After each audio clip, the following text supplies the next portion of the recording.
ओम शांति।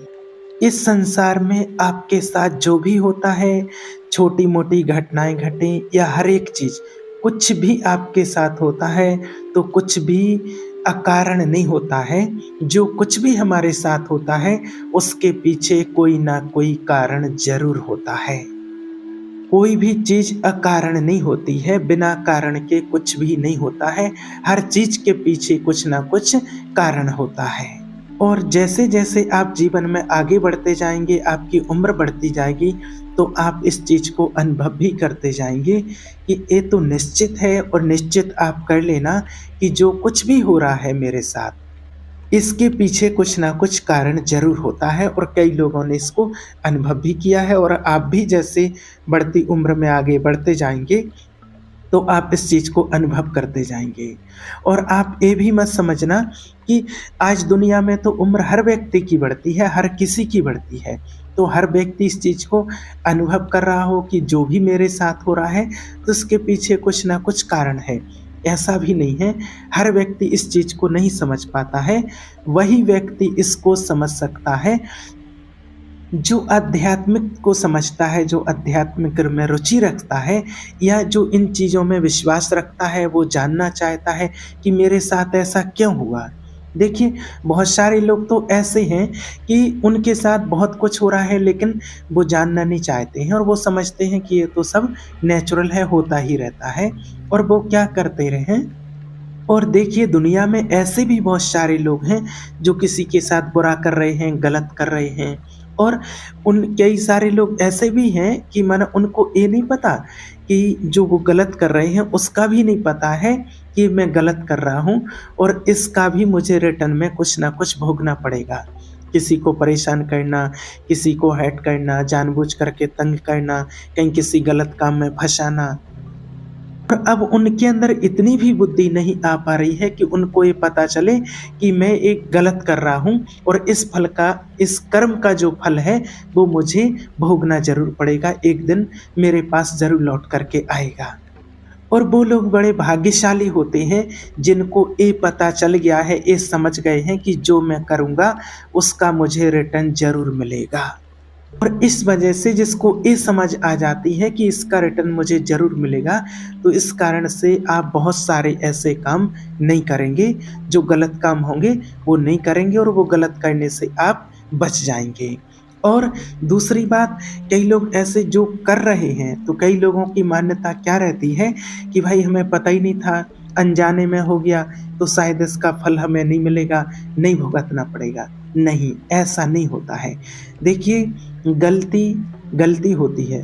गलत कर्म होता है और उस कर्म का फल ज़रूर भोगना पड़ता है, चाहे जानबूझ के किया हो या अनजाने में किया हो। आज देखिए जो बिजली होती है, बिजली का तार अगर आपके घर में पड़ा है, बाहर पड़ा, कहीं भी पड़ा है और एक छोटा बालक होता है जिसको समझ नहीं है कि बिजली है, इसमें करंट होता है, इसको पकड़ने से क्या होता है। और एक समझदार व्यक्ति होता है जो उसको पता रहता है कि करंट है, इसमें बिजली का तार है, इसमें करंट होता है, इसको पकड़ने से क्या नुकसान होता। तो एक को पता है, बच्चे बच्चे को पता नहीं कि इससे क्या होता और एक को पता है कि इसको पकड़ने से क्या होता। अब बच्चे को अगर पता नहीं है कि बिजली के तार पकड़ने से क्या होता है और अगर बच्चा वो तार पकड़ता है, तो क्या बच्चे को करंट नहीं लगेगा? क्या बच्चे की जान को खतरा नहीं होगा? क्या वो बिजली समझा उसमें माना उसको पता रहेगा कि ये तो नाजान है, अनजान है इसलिए इसको करंट नहीं लगना चाहिए? ऐसा तो नहीं होता। जिसको पता है उसको भी करंट लगता है और जिसको नहीं पता उसको भी करंट से हानि पहुँचती ही है। अगर आग है, आगे जल रही है, बच्चे को पता नहीं होता है और अगर वो आग पकड़ ले तब भी उसका हाथ जल जाता है। तो इसी प्रकार होता है कर्म। आप ये ना समझें, इस गलती में कभी ना रहें कि हमें पता नहीं था, हम अनजान थे। अनजान थे तब आपने कर्म किया है, तब भी आपको उस कर्म का फल भोगना ही पड़ेगा और आपके साथ जो कुछ भी हो रहा है, बिना कारण नहीं, उसके पीछे ज़रूर कारण छिपा है। आपके साथ जो भी जैसा कर रहा है, चाहे व्यक्ति कोई किसी भी प्रकार से आपको कोई दुःख पहुँचा रहा है, तो उसके पीछे कोई ना कोई कारण है, आपने कभी ना कभी उसको दिया था। इसलिए आज वो आप तक वापस आ रहा है।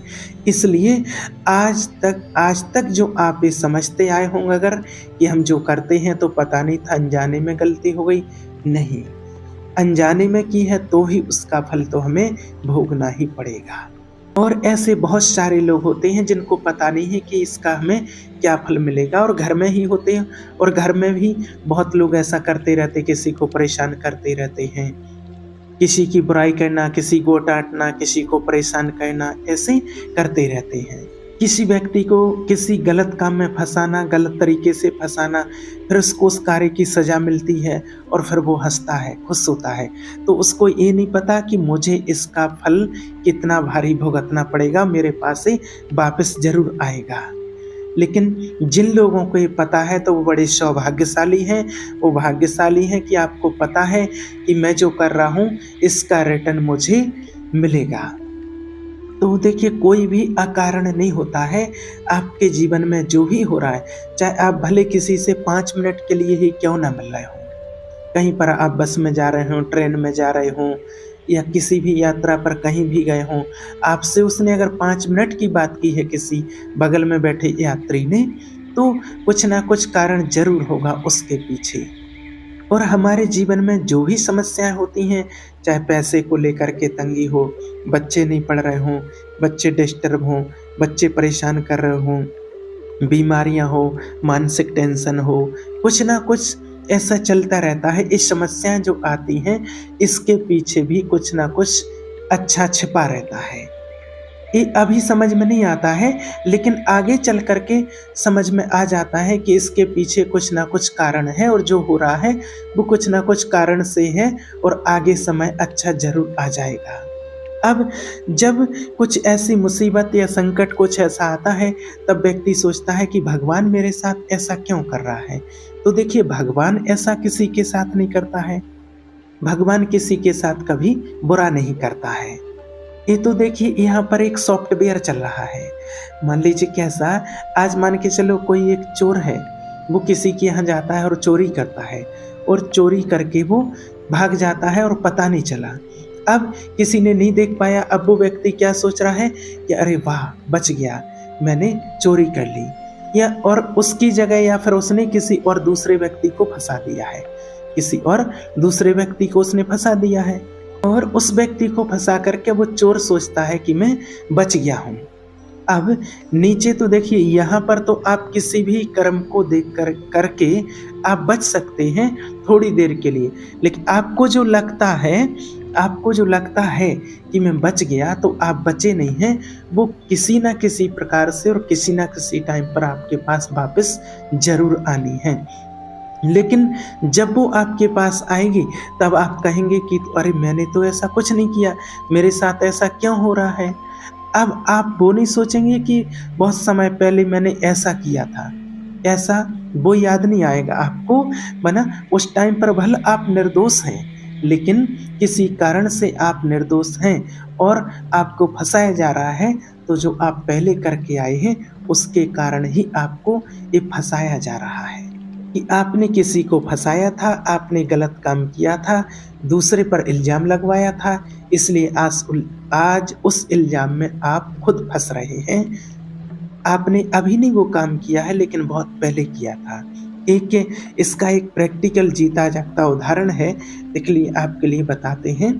क्या हुआ, एक जज साहब थे, एक कोर्ट के जज साहब थे, तो वो सुबह-सुबह टहल रहे थे। अब उस समय पर क्या हुआ कि किसी ने मर्डर कर दिया, और मर्डर करके वो इंसान भागा, और जब वो भाग रहा था तो जज साहब ने उसको देख लिया था। अब क्या होता है, अब कोर्ट में जब वकालत वगैरह पता चला कि किसने मर्डर किया है, तो जो पुलिस वाले थे वो उसको पकड़ कर के लाए एक व्यक्ति को, और सामने पेश कर दिया कि इसने मर्डर किया है। अब जज साहब ने तो देख लिया था, और जज साहब ने देखा कि ये तो नहीं है मर्डर करने वाला, ये तो कोई और है। लेकिन जो वकील वगैरह थे उन्होंने सब सबूत वगैरह सब बता दिए कि इसने ही मर्डर किया है, साबित कर दिया है। तो जज साहब ने सोचा कि यार, मैंने देखा था अपनी आंखों से, इस आदमी ने कत्ल ही नहीं किया है, ये बेगुनाह है, ये फंस जाएगा। लेकिन समस्या क्या है कि उनके सामने सबूत पड़े हैं। अब बात तो सबूत के आधार पर होती है। अब 2 मिनट के लिए उन्होंने अपनी केबिन में बुलाया उस व्यक्ति को, और जज साहब ने कहा कि आप सच बताइए, मुझे ये तो पता है कि तुमने कत्ल नहीं किया है, लेकिन एक बात मैं पूछना चाहता हूँ। जो वो जज साहब थे ना, वो एक अध्यात्म में, कर्म में बहुत विश्वास करते थे, ईश्वर में आस्था रखते थे कि किसी के साथ गलत नहीं होता है, कुछ ना कुछ कारण के वश ही होता है। तो उन्होंने पूछा, वो इतना जानते थे कि ऊपर वाला कभी गलत नहीं कर सकता है। तो फिर उन्होंने पूछा उस व्यक्ति से कि एक बात बताओ, तूने क्या कभी गलत काम किया है अपनी ज़िंदगी में? तो उस व्यक्ति ने बोला, माने जज साहब ने कहा कि हाँ, सच-सच बताना देखो तुम। तो वो व्यक्ति कहने लगा कि हाँ जज साहब, मैंने बहुत पहले एक कत्ल किया था, लेकिन मैं वहाँ से बच गया था और मेरी जगह कोई दूसरा व्यक्ति फँस गया था। तब जज साहब समझ गए कि हाँ, इसी कारण से आज फँसा हुआ है। तो देखिए, नीचे वाला सिस्टम एक अलग है, लेकिन ऊपर का जो सॉफ्टवेयर है वो बिल्कुल एक्यूरेट है। उससे कोई बच नहीं सकता, उससे कोई छुप नहीं सकता है, उससे आप कभी नहीं बच सकते हैं। आप एक बंद कमरे में हैं, आपको कोई नहीं देख रहा है और आप जो भी कर रहे हैं, कोई गलत काम करते हैं जो आपको नहीं करनी चाहिए, और आपको लगता है कि किसी को क्या पता चलेगा, लेकिन आपकी स्कैनिंग हो रही है, हर चीज़ की स्कैनिंग हो रही है आपकी। इसलिए आपके साथ जो कुछ भी हो रहा है तो कहीं न कहीं वो आपके पुराने कर्मों का ही परिणाम है। अब देखिए, कई बार क्या होता है कि जैसे छोटा बच्चा होता है, 10 साल का बच्चा है, 12 साल का बच्चा है, छोटा-सा बच्चा है और उसके अंदर इतना ज्ञान है और इतनी बड़ी-बड़ी ज्ञान की बातें बता देता है। तो ऐसा कैसा? उसने कब पढ़ा है ऐसा? ऐसा तो उसने अभी पढ़ा नहीं है। और ऐसा और देखिए, ऐसे भी कई लोग होते हैं जो आपने कहीं पढ़ा नहीं, कुछ किया नहीं, फिर भी आपके अंदर वो सोच आ गई। आप नहीं जानते थे, फिर भी आपने वो काम कर दिया। तो ऐसा होता है ना, तो ये कैसे हो गया? तो जो प्रारब्ध होता है ना, जो ज्ञान होता है, ये दोनों आत्मा के साथ चलते हैं। माना आपके कर्म, जो भी आपने कर्म किए हैं और आपका जो ज्ञान है, वो आपके साथ में चलता है, वो आत्मा के साथ ही रहता है। शरीर तो नष्ट हो जाता है, लेकिन ये ज्ञान आपके साथ में रहता है। आप जो अच्छा कर्म करते हैं वो आपके साथ में जाता है, और जो ज्ञान आप धारण करते हैं वो भी आपकी आत्मा के साथ में जाता है। इसलिए कई बार हम देखते हैं कि 5 साल का बच्चा है, 10 साल का बच्चा है, इतना ज्ञान कैसे? इतने कम समय में इसने इतना ज्ञान कहाँ से सीख लिया? तो उसने पूर्व जन्म में कभी पढ़ा था, इसलिए आज वो इस जन्म में उनके पास आई है, वो आत्मा लेकर के आई है। तो देखिए, आपके साथ जो कुछ भी हो रहा है, वो आपके साथ आपके द्वारा ही कभी न कभी किए गए कर्मों का ही फल मिल रहा है, ये आप निश्चित कीजिए। अब अगर पुराना कोई ऐसा कर्म है, गलत कर्म है, उसमें आप फँस गए हैं या कोई अभी कष्ट मिल रहा है, परेशानी है, तो अब आप उसको अच्छा बना सकते हैं, पुरुषार्थ करके, मेहनत करके, पुण्य कर्म करके, परमात्मा को याद करके, और आप श्रेष्ठ कर्म उसको बना सकते हैं, जिसका आने वाला भविष्य जो होगा, वो आप अच्छा बना सकते हैं। और आज से ही आप परमात्मा का चिंतन करना, शिव बाबा को याद करना और अच्छे काम करना, पुण्य कर्म करना। आज से ही आप सोच लेना कि मुझे अब कोई गलत काम नहीं करना है, क्योंकि आप आज समझ रहे हैं कि आज जो मेरे साथ हो रहा है, मुझ पर बीत रही है, ये कितना गलत है। और ये ऐसा भी नहीं है कि भगवान ने किसी को कुछ दिया है या ऐसी परेशानी दी है, जो कई लोग कहते हैं कि भगवान, मैंने आपका क्या बिगाड़ा जो मुझे ऐसा किया है, ऐसा मेरे साथ किया है। तो देखिए, ऐसा नहीं है, भगवान किसी को सुख दुख नहीं देता है।